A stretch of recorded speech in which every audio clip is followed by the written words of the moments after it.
Hello? Hey, Josh. Hey, how's it going, man? Good. How you doing, man? Doing great. It's great talking to you. Yeah, man. Yeah, sorry it took a little bit here to get this going, but there's so much on my plate right now. A lot of really cool stuff coming up that I can't really talk about right now, but it's going to be announced in the next week or two. Oh, very cool. I'll definitely be looking forward to that. And not a problem at all. I completely understand how busy stuff is getting for you, so not a problem at all. I'm just honored that you even took this amount of time to be able to do an interview. Oh, yeah, no worries, man. Shit, you've been supporting what I do for a long time, so never ever a problem, man. It doesn't matter what stage I'm at in my career. I'll always make some time for you, buddy. Oh, thanks, man. I really appreciate that. I was actually running the numbers today. You were my very first interview that I did, and today you're my 141st interview as well. Damn. Yeah. You've been busy. Oh, yeah. Yeah, over the last few years, things have really been picking up for me. And again, it's just like, it's so cool to be able to say that I had you as my very first interview and almost at 150 right now, too, having you on here. It's really cool. That's very cool, man. No, I'm glad to be a part of it. Oh, absolutely. One of the big reasons I wanted to be able to sit down with you and do an interview is I saw that you're doing some work outside of the Devin Townsend Project with a band I hadn't heard of before. I'm not sure if this is the debut or not, from a band called Trail Lights. How did that all come about? Trail Light is the mastermind behind it is a guy named Omer Cordell, and oddly enough, he was a photographer for the Devin Townsend band, not the project, but the band way back in the early 2000s. And he did some band photos and stuff for us, and I just always had kept in touch with Omer over the years, and he decided to hang up photography, which he was amazing at, to go after something that he always enjoyed, and that was playing bass and writing music. And he thought, he should go after what he loved, which is definitely something that I say everyone should do. So he went after his love, and that love was Trail Light, and he started up the band, and he just wanted to have a bunch of musicians that he's always wanted to work with. He released his first record, and then after that, the second record is the one that he decided he wanted to have a bunch of guests on it. He has myself and Dave from Annihilators is on it. Dave Padden, or ex-Annihilator, I should say now. And Christopher Malms from Darkane, made a guest appearance for a guitar solo. And he just got a bunch of really cool musicians and people to play on it. And I just was his first choice as a drummer. So, and being that we were friends and stuff, it's, of course I wanted to participate and help him. And to be honest, I loved the music. I thought it was refreshing, with something different, really cool. And he was pretty open to me, letting me play what I thought would suit the song. He had some rough guidelines and stuff for drums, but when it came down to it, he's like, BRVP. And that's what I did. I stuck to what his outlines were for drums, but I added my touches to it, and more importantly, played for the song, which is the most important thing. But that's how that whole thing came about. Oh, very cool. Yeah, I was just listening to the album before you called, and I can definitely hear your touch to it, but it's great being able to see this side of your drumming, which I haven't really heard in a while. Being so focused on the Devin Townsend project, being able to hear like kind of the more mellow kind of side of things, it's really cool to see. Yeah, and you know what?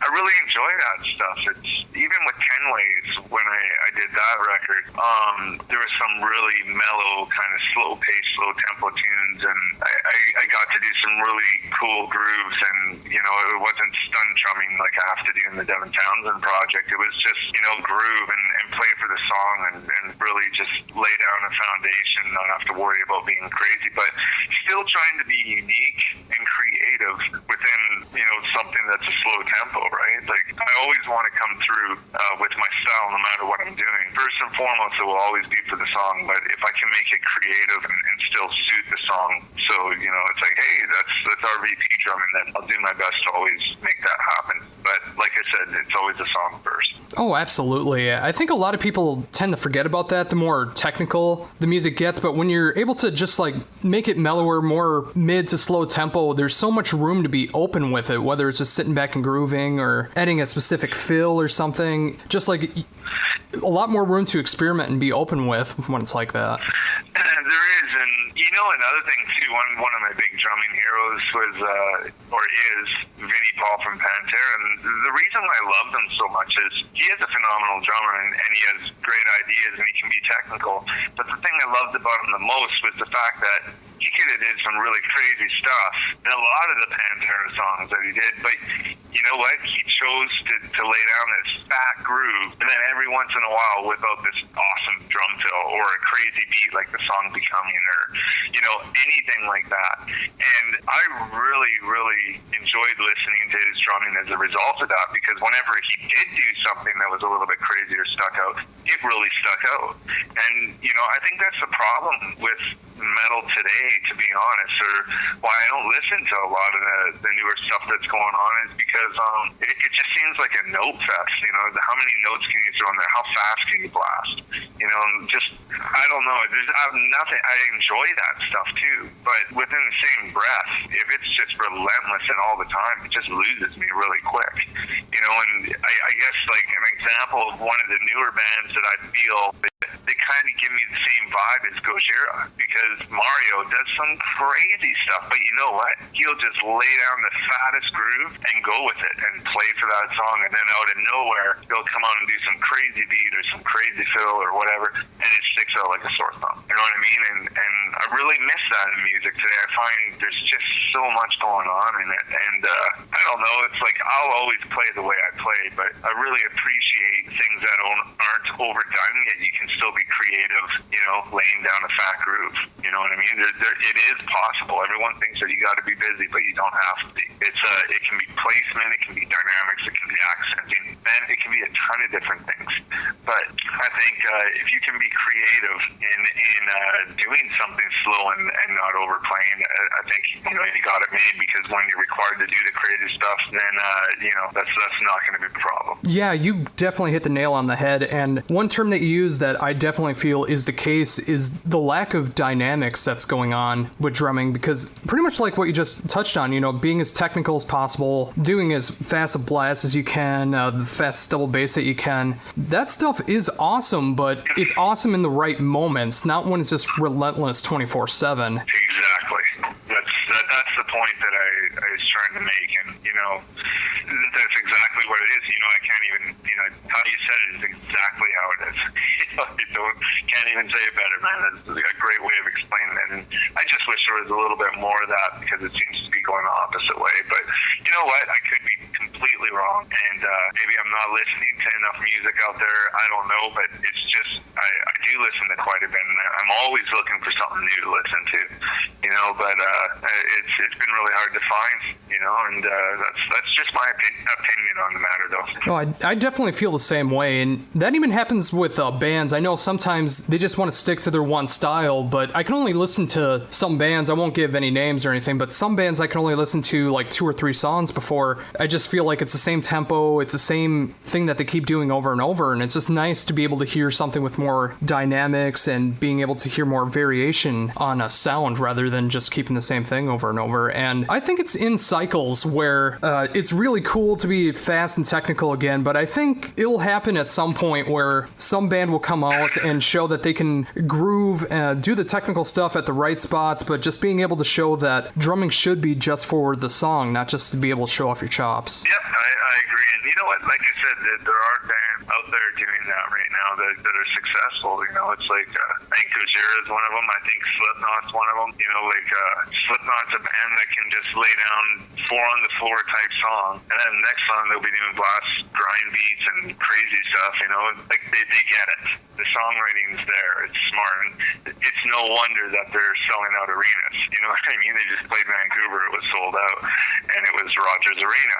20,000 people. And it's like, to me, it doesn't surprise me. I tell some people, like, wow, they sold that out. I'm like, what, you're surprised? Have you heard their music? It's like, they get it. There is dynamics in the music. There are fast songs. There's slow songs. There's really catchy poppy songs. But you know what? It's all them. It's you can't say that they're not being them. And I think there's a bit of an identity crisis too, because there's so much music out there now. The labels went through a thing of signing so many bands, and now now so many bands are getting cut because of how the industry is going that it's been really hard for bands to come up with new identities or to stretch themselves out there, right? So it can be a tough situation, but you know what? Like you said, I think the industry is begging for a band to come out that can do what we're talking about and just, you know, great songs, can groove, can do the crazy stuff, can lay it down and have the catchy stuff, can lay it down and just do a Pink Floydish vibe or whatever vibe there is, you know what I mean? There's room for that to come out, but I think too many bands are trying to be other bands these days. And, you know, there's that space where, you know, one band's going to come out and they're going to do it, man. They're going to get it. They're going to understand it. So it's interesting. Yeah, I definitely think it'll happen. Maybe it won't happen this year or the next, but I always feel like in metal, everything is in cycles where everything's either cool to be very technical or it's really cool to lay out the groove. Talking, of course, of like what people most listen to. I mean, there's always going to be the bands of every kind of genre that you would want to listen to, but I think it will come again with the groove coming back. Oh, for sure. It always does. Things go in cycles with the music industry, right? So, again, you know, all you can do is just wait and see what comes out. I like that part of the music industry is, you know, when a new band comes on, everyone's like, oh, this band's really cool, and start talking about it. You know, I can remember when Gojira was like that. You know, it's like a check on. I was like, damn, that's awesome. You know, or Mastodon. There was something refreshing and different, you know? Or I'll never forget in the 90s when Faith No More came out, and, you know, to this day are one of my favorite bands of all time, and they were doing something different, you know, and they had dynamics, they had different grooves, they had all these different things that make it work, and you find most of the successful bands have those key ingredients or those principles. Oh, absolutely. Very much so. And that's one thing I do love about what you're doing with the Devin Townsend Project, which most people listening to this interview, they will know you best for, is it does feel like there is all of those dynamics and grooves in the right spots. It's technical in the right spots. It seems like you guys really seem to get that. Yeah, well, you know, and a lot of that credit obviously is to Devin because he does all the songwriting. You know, we do chip in here and there, and you know, last couple records I've pretty much written most of my drum parts. And you know, again, I always base it off Devin's demos, which are basic. But you know, like Z2 Dark Matters or something like that was not even remotely the same to what the demos were. But the bottom line is Devin is so versed in music. You know, like you'll go from listening to Sugar Ross to, you know, listening to, you know, Gojira, and then, you know, you'll listen to Ween, you know, and then you'll go on and listen to Meshuggah. You know, it's like he just loves so many different types of music and he loves them for all the different reasons that I think it really comes through in his songwriting, and that's why he's had to have so many good projects because he's so versatile with it. So even when you get just a single Devin Townsend project record, within that record, he's going to dance around certain things. You know, he'll make it so the record as a whole fits together, the songs fit together, but he's still gonna move around with his dynamics and different types of songwriting and stuff. Have a poppy song, a crazy tune, a rock song, a metal song, because you know, he's well versed in music and appreciates so many different styles. Now, speaking for the rest of the band, I think the reason why the band works so well is because we're all like that. We all listen to different styles of music. You know, we're just not metal guys or rock guys or pop guys or country or whatever style of music it is. We all appreciate different styles of music, and I think that's why this band has worked so well for Devin this many years. Oh, very much so. I was just going to credit you if you weren't going to credit yourself. One thing that we've always talked about ever since Epicloud came out was your drum beat changing on Grace, being able to add your own identity to that main drum riff. I mean, if it wasn't for you putting in your style on there, that song may not have came out as good as it could have. Yeah, you know, the thing was the original beat that Devin had on the demo was from previous music that he had written before, and I was just like, dude, you know, it's like that's something we've done before, but you just, you know, changed the snare beat instead of a double time beat. Now it's a half time beat, and the kicks are the same, you know. But instead of saying that to him and saying, saying that's not cool and doing nothing. I'm a firm believer that if you're going to say something and you're going to say that it's not good enough or that you don't think it works, always have something to back it up with. Don't just tell people, like, oh, it sucks, man, and then walk away. What's the point in it? So for me, it wasn't that I thought the beat sucked or anything like that. I just thought, it's been done before in the music that you have. I came up with this, which I think completely suits the song. You could change the guitar riff to match my kicks, and I think it would be very interesting because this is something we haven't done before. And when I sent it to him, he was like, holy shit. he was blown away. He loved it. And instantly we changed it, and that's how Grace became to be, right? But again, that's me, and just trying to be as creative as possible while still grooving. And I really feel, even though it's a technical drum beat with all the double kick, Grace has a groove to it. Every time we play that song live, especially at big festivals in Europe and stuff, that crowd just goes apeshit, and it can groove to it, even though it's a crazy drum beat to play. So that's the key for me. And I'm very proud of it because I came up with something that was unique, technical, but grooves like nothing else. It just kicks some ass. Absolutely. I mean, I love listening to that song, and I love hearing your input when you're on a Devin Townsend Project album, because I can tell the songs that you put your own style into, and it's just like, those are the ones that hit me the most, because being a drummer myself, and I love playing your stuff anytime I get behind my kit, it's just like, it's so cool being able to hear so many different layers and flavors going along with Devin's music. Yeah, and again, credit to Devin is the fact that because the music is so versatile, that it gives me the opportunity to do all these different layers and dynamics and think differently. Like Z2 Dark Matters, for example, man, that was a crazy experience. I had to learn the whole record in 6 weeks, but the beauty of it was I basically came up with the majority of that record. There were some songs that I stuck pretty close to Devin's demos, but there were a lot of them, especially the real technical ones like Ziltoy Goes Home or Earth or Empire or Warprint, where I basically came up with whole new things. But because even within those 4 songs, there's so many different parts where it goes from quiet to fast tempo, slow tempo, or lots of different dynamics. It really was a ton of fun for me to come up with new, exciting things and not to repeat myself, which is a big thing I try to do. Everyone has their bag of tricks and stuff, but I try not to repeat myself. I try to come up with new things, new ideas, and obviously play for the song, right? So it was a really fun experience, and again, with Devin writing the music the way he does, it helps me grow as a drummer because, just in the fact that I don't want to repeat myself, it makes me venture off into new areas that I haven't done before. Maybe I'll try a new rudiment and apply it into a beat or a drum fill that I've never used before. And next thing you know, I come up with a part, or maybe, I'll lead with my left hand versus my right, or start with my left kick and versus my right, or, it's endless. But I'll try everything just to make it work and be unique and work with the song. Oh, very much so. I mean, that's why I've been such a fan of yours ever since I first found out about Devin Townsend, and becoming a fan right in between Accelerated Evolution and Synkestra. It's just like, and being able to call you a friend too, it's so cool knowing a drummer that can not repeat himself and be as creative as you are. It's really cool to be able to see, like, over all these years that you're still being able to keep everything fresh and even grow as a drummer.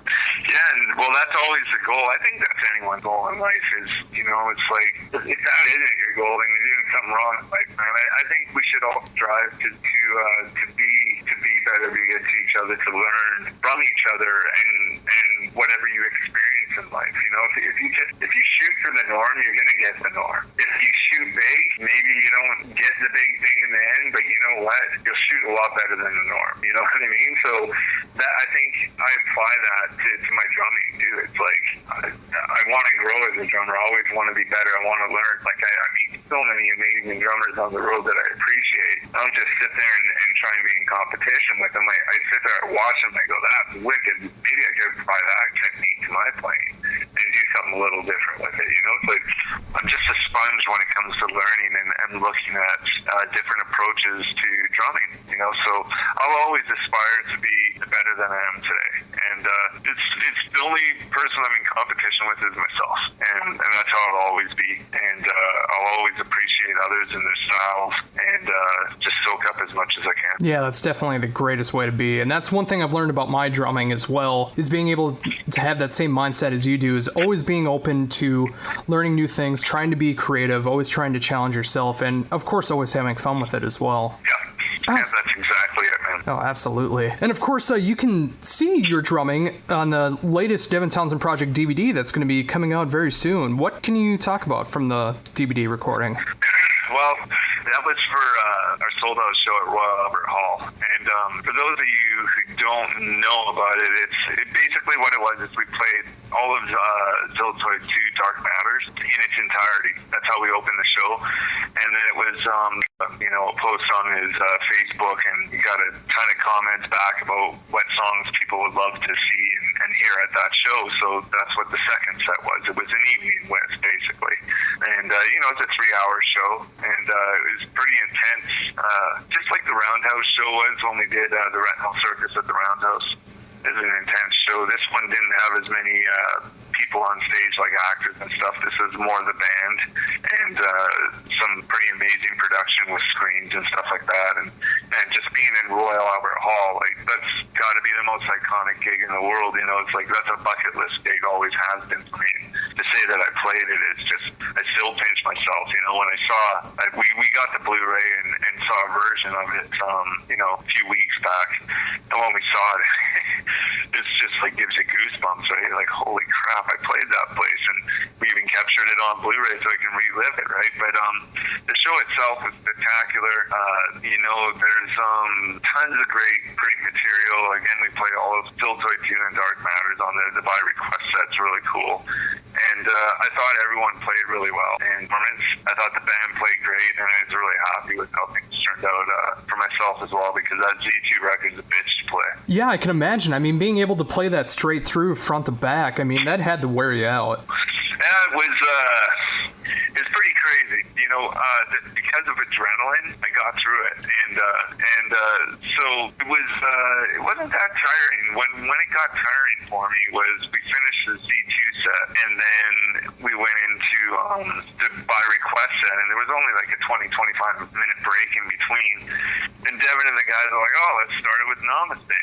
Namaste is like this crazy fast double bass tune from the Physicist record of Devin's, and it's like I just pounded out an hour of Ziltoid 2 Dark Matters, right? And then I had to take a 20-25 minute break, and any drummer knows that you take a break like that, it's a lot of time in between to come out and start with a really fast tune. So I was backstage on a practice kit, just keeping my feet going, and that's when it kind of kicked in, and I realized, like, wow, I'm a little exhausted right now. But I got out on stage, we kicked in a Namaste, and bam, the adrenaline kicked in again, And man, I went through that song and no problem at all. Had a ton of fun actually playing it. So it was really cool, and I just paced myself throughout the second set. It's like I knew that I had another hour and a half to play, so made sure that I paced myself. Got my breathing down and drank tons of water, got lots of fluids. Just made sure that I had a lot of fun. I'm very focused when I play live, so focusing on that stuff wasn't too difficult, and in the end, it ended up being a great show. Oh, that's awesome to hear. I can't wait to see it in Blu-ray form. It's going to be really cool to see. And being able to say that you played Royal Albert Hall, some of the greatest bands on earth have played there, from Deep Purple to Opeth and now the Devin Townsend Project. That is just so very cool to see. Yeah, backstage, you could walk around and you can see all the different bands who play there, their pictures and stuff, and, you see the Beatles and Zeppelin and, like, all these bands, and you're just like, God damn, to say that, you're on that same stage as all these iconic acts, never mind the venue, which is iconic. It was amazing. It was just a really cool feeling and a real big honor to do it. And yeah, like I said, I still pinch myself every once in a while going, holy crap, I actually played that place. And it was an honor, and I'm glad it was a great show. And I'm excited for it to be released on Blu-ray so everyone can see it. Oh, absolutely. And I'll be a first day buyer on that for sure. You did mention that you have some stuff that's going to be released in the next week or so. Since I don't want to give anything away, what can you tell us that's coming up for you lately? I'm just, oh boy, without giving it away. I mean, you can tell me off air if you want. I got, you know what, I got like a bunch of side things that are going on to do with me. And, you know, it's like, at this stage of the game, it's awesome playing with, Devin Townsend Project. But, you know, especially with us having some time off and we're going to be doing a new album next year and stuff, and a little bit of a break. I'm one who likes to keep going, and you know, I want to keep busy I want to keep busy musically and do different things. So I came up with a few different things that could be a lot of fun for me to do, and yeah, I'm just going to announce those things in the next week or two. And yeah, you know, I'm really looking forward to doing these side things. They're going to be a lot of fun. Oh, awesome. I'll definitely be looking forward to those announcements. And if you want to talk about those at any promotion at all, I'll happily have you on the show again. I would love to be able to get the word out as much as possible. Yeah, that'd be amazing, man. That'd be awesome. No, very much so. I mean, ever since Terror Syndrome, it's like I'd love being able to see that heavier side of what you're doing, and, you know, being able to even go to Trail Light now in 2015, being able to show like all the sides of what you can do. I'm happy to be able to promote anything that you have coming out. Yeah, and you know what? Not giving away much, but none of these things, surprisingly, are like to do with bands or music. It's other things, and that's what I really dig about it. It's only a couple things I'm looking out. There's once an announcement about something, and then another's to do with my drumming and all that. But yeah, you know, like as far as side bands or any side music that I'm doing right now, I don't have anything scheduled as far as that goes. This is more to do with just, you know, RVP the drummer. Oh, cool. Yeah. Oh, yeah. Again, I'll be looking forward to that. And again, like any promotion, I would gladly love to help out with that. Yeah, no, that'd be amazing, man. Yeah, well, you know what? It's really all that I have on my plate coming up in the very near future is Devin Townsend Project's going to Australia. And we're going to do a tour of Australia, and we're going to have Periphery opening for us. We did a tour with Periphery in Europe, and it was a blast. We love those guys. They're great dudes. And we found that the bill worked really well together. So that's next what's on our plate. We're going to be jamming ideas and songs with Devin whenever he feels he's ready to move forward with that. And, you know, he always has to get in a place where he feels like an album's coming together and he's in the right headspace for writing. So, you know, we're just kind of waiting for that to kick in. We're always kind of on standby, and when he's ready to go, it's go time, right? So that's kind of what the plate's looking like with the Devin Townsend Project. There's a lot to look forward to. And then, yeah, you know, other than that, I'm just teaching still. I do lots of teaching in Vancouver. I do some Skype lessons. And, you know, I'm still doing session work, and there may be a couple sessions actually coming up. Nothing confirmed yet, but I'm talking about a couple different things right now. And then the other things that I have going on, just an announcement or two to make, and then cool idea with some drumming stuff that I'm doing. And that's pretty much me in a nutshell now, just keeping busy and having a ton of fun as I do it. And, you know, on the side, I also, as everyone knows, I've been a really positive thinker. And I'm right into fitness and eating clean, keeping care of yourself. And I started a new page on my Facebook called RVP Health, Body, and Mind. And just started it because I wanted to help others. You know, and I've been like that for years. Growing up, my parents always brought me up in a very positive atmosphere, you know, around the house. And they're always active. They had me in sports, you know, and I loved it and was, you know, good in hockey and soccer and tennis. And, you know, we'd always go hiking and swimming in the summers and do stuff like that. And it just kept on going throughout my entire life. And now it's kind of reached a stage where, you know, I've accomplished a lot of big dreams, a lot of really cool things. And I thought, why not start a site where, you know, I can help other people, just telling my story. You know, it's not like I went to school for this or anything, but there's tons of people who go to school haven't gotten as far as I've gone. You know, I don't think that's really the key. I think the key is you got to have that vision first. You got to work really hard and believe in yourself and never quit. You know, but that new Facebook page is based all on that. You know, and health and fitness and all that stuff. And it's great because I got close to 2,000 people who have liked the page there, and I have helped a ton of people on there, whether it was, you know, how they think, or if they're feeling depressed, or they want to lose some weight and they want to know how I did it, or what's the program I'm on right now to give you a little bit more muscle, or whatever. It's like I've had my ups and downs in all those subjects, and I've come to a point where I've all had them work positively for me.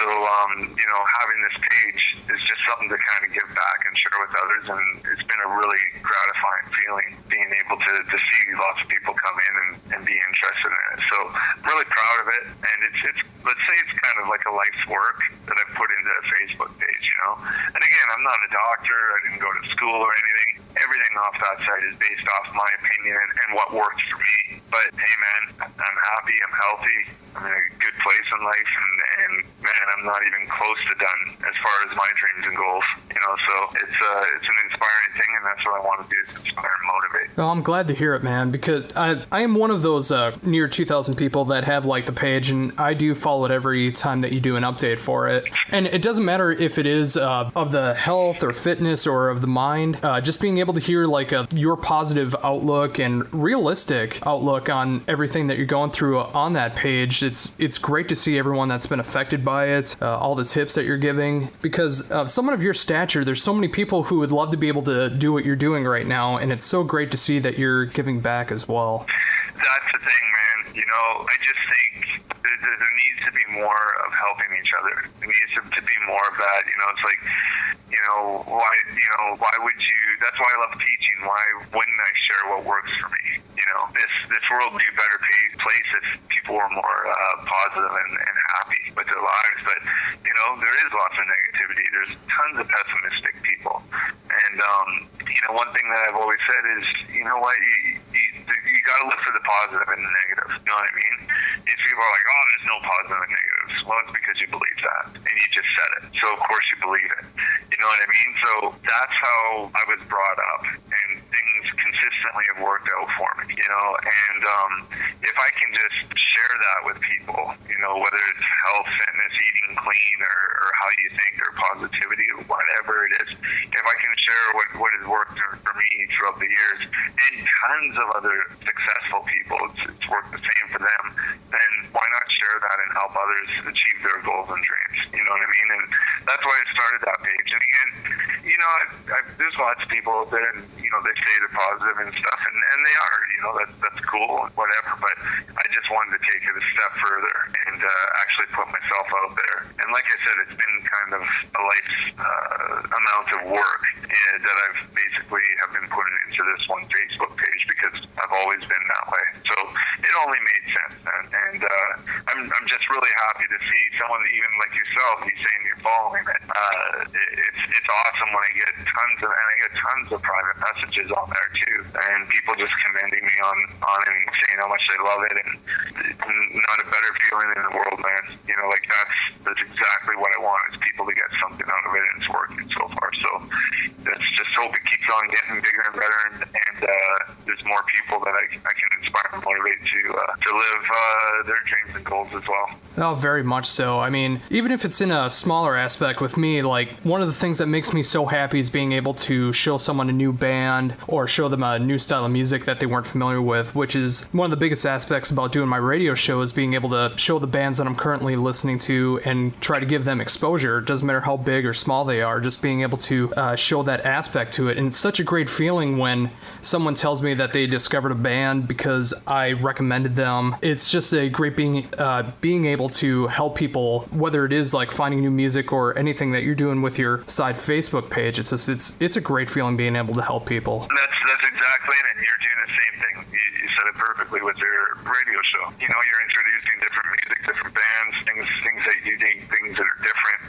and it's great because you know what? Not only are you introducing new music to other people and broadening their music taste and all that, but you're also helping out those bands, who need that attention, who need the support in order for them to move up and make their dreams come true. So, you know what? It's all in helping each other, man. You know, and you know, I'm not a hippie or anything. I don't want to come across that way, you know, but and nothing against hippies, but you know, that's just how I was brought up. And anyone who knows me or the guys in the band I'm with, and it's not because I'm out there trying to be like, hey, what, you know, let's be friends. You know, it's not that at all. It's just like just being me and being positive, happy, and just hang out with them. And it's a lot easier to make new friends that way than being pessimistic and negative. You know what I mean? I could go on forever on this subject, man. There's a million different examples you could use, but the bottom line is, I think what you're doing with the radio show, what I'm doing with that Facebook page, it's a great thing because we're helping others either find music or, in my case, helping others with fitness, being positive, eating clean, you know, whatever it may be. It's a good thing, man, and there needs to be tons of that in this world. Oh, very much so. It doesn't matter what aspect of what you're doing. It's just a great feeling being able to help others. One last thing I wanted to catch on to before you had to head off was your current setup. I know it's evolved a lot over the years, and I know recently you were showing pictures off of the early 2000s when you had your 3-tom kit and all your other curl kits that you had. Is there any more changes that are going on with the kit lately? You know what? I pretty much found, like, I dare say my favorite setup of all time, which it is right now. And that's just the 2 rack toms, floor tom, 2 kicks, snare, and then a side snare, which I tuned up pretty high for more of an effect snare. And, you know, I changed up my cymbals a little bit, and I've been sticking with the same setup now for a while, and they just sound incredible. They're Sabian HHX and HH, and a couple of AX sprinkled in there, and I got this new power bell ride. I had Sabian make me a 21-inch version as opposed to a 22, so it could kind of fit within my kit. I wanted the bell a little bit different, and they're very cool in making me a couple of those. I got one for my European setup and one North American setup, and man, you know, it's just amazing how that kit is right now. And you know, different session gigs, or you know, if you know, I do another album for Traillight or something, maybe it'll be a different angle, or it'll require different cymbals or drums. But as far as the Devin Townsend project and most of the gigs I'm doing, the setup I have now is exactly what I love. You know, if anything would change, it definitely more than likely wouldn't be the drums. You can probably expect another cymbal or two. I love my cymbals. Oh, absolutely. I mean, back when I saw you back in November for the Animals as Leaders tour, it's just your kit sounded so phenomenal at First Avenue, and I fell in love with your power bell ride. I thought that was one of the sexiest sounding ride cymbals I've ever heard live. Yeah, that thing's a beast, man. I love it. And I get a lot of compliments on it. People hear that are like, God damn, that sounds good. So Sabian knocked that one out of the park for me. I love it. It's a great cymbal. And yeah, again, I love my entire setup right now. It's I don't really foresee anything changing that much anytime soon. Yeah, it just looks like such a comfortable setup where the cymbals look like they're in the right spots and the drums are like perfect. It's just like if I got behind that kit, I would have so much fun with it, and it wouldn't even feel like a struggle. Yeah, I'm pretty symmetrical with how I like things being set up, and I set things up not for the look. I set them up for ease of playing, you know what I mean, and just easily reachable at anywhere and any time of the song.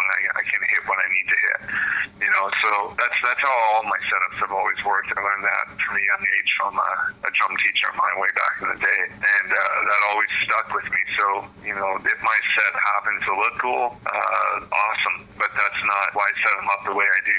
The reason I set them up is the ease of playing that kit for all the gear that I have, and I never have a problem for whatever style of music it is. Yeah, I mean, that's very much the most important thing, is being able to hit the drums and the cymbals that you need to at the right time without it feeling like a struggle, or if you're pulling something on your body. You just got to make sure that everything is in the perfect aspect for what you want to play, so you can play it with ease and not have to worry about anything. Exactly. Well, awesome. Well, thank you for taking this amount of time to be able to talk to me. Can't believe it's already been about a year since I last saw you, and I hopefully will be seeing you again here in the States sometime soon, and thank you again for taking the time to do this interview. Hey, man, anytime, and thanks a lot for the support, and thanks to all you people who listen.